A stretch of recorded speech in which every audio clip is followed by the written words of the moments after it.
Guys നിങ്ങളൊരു സംഭവം അറിയണം.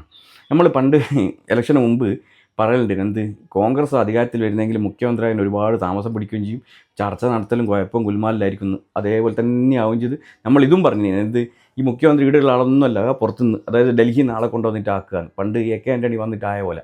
എന്നിട്ട് കുറച്ച് കാലം കഴിഞ്ഞിട്ട് ഒരു ഉപതെരഞ്ഞെടുപ്പിൽ നടത്തുന്നു. അതന്നെ ഉണ്ടാകാൻ പോകുന്നു. നോക്കിങ്ങൾ ഞാനന്ന് വീഡിയോ എടുത്ത് വെച്ചാൽ മതി നമ്മൾ പറയുന്നത്.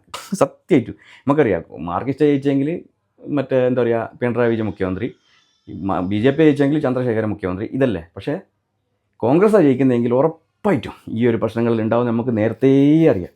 അതുപോലെ തന്നെ സംഭവിക്കുന്നത്. ഇനി എപ്പോൾ നിങ്ങളെന്താണ് കളിച്ചുകൂട്ടുന്നത്? ജനങ്ങൾ നിങ്ങളെ തിരഞ്ഞെടുത്തിട്ട് അയച്ചിട്ട് നിങ്ങളിത് അധികാരത്തിന് വേണ്ടിയിട്ട് അങ്ങോട്ടും ഇങ്ങോട്ടും ആരെങ്കിലും ഒരാളാക്കുക. അതിന് അർഹതപ്പെട്ട വ്യക്തി VD സതീശനാണ്. സത്യം പറഞ്ഞാൽ VD സതീശൻ്റെ ഒറ്റ മികവ് തന്നെയാണ് കോൺഗ്രസിന് ഇത്ര നല്ല സീറ്റുകളും കിട്ടിയത്. സത്യമായിട്ടും പറയുന്നതിൻ്റെ എന്താ പിന്നെ അപ്പം മൂപ്പര് ഇപ്പം അധികം പിന്നെ മുഖ്യമന്ത്രി ആക്കാണ്ട് കറിവേപ്പില പോലെ എടുത്ത് ചാടിക്കളെന്ന് വെച്ചാൽ നിങ്ങൾക്ക് തന്നെ ദോഷം ഉണ്ടാകുക. സത്യമായിട്ടും അത് കോൺഗ്രസ് എന്നുള്ള പാർട്ടിക്ക് തന്നെ ദോഷമായിരിക്കും, യാതൊരു സംശയമില്ല. നിങ്ങളെ ജനങ്ങളെല്ലാം തിരഞ്ഞെടുത്ത് ഇനി ജനങ്ങൾ നിങ്ങളെ ഒരു വിശ്വാസം കണ്ടെത്തിയിട്ട് തിരഞ്ഞെടുത്തിട്ട് നിങ്ങൾ ഇങ്ങനത്തെ കളി കളിക്കുക എന്നാന്ന്.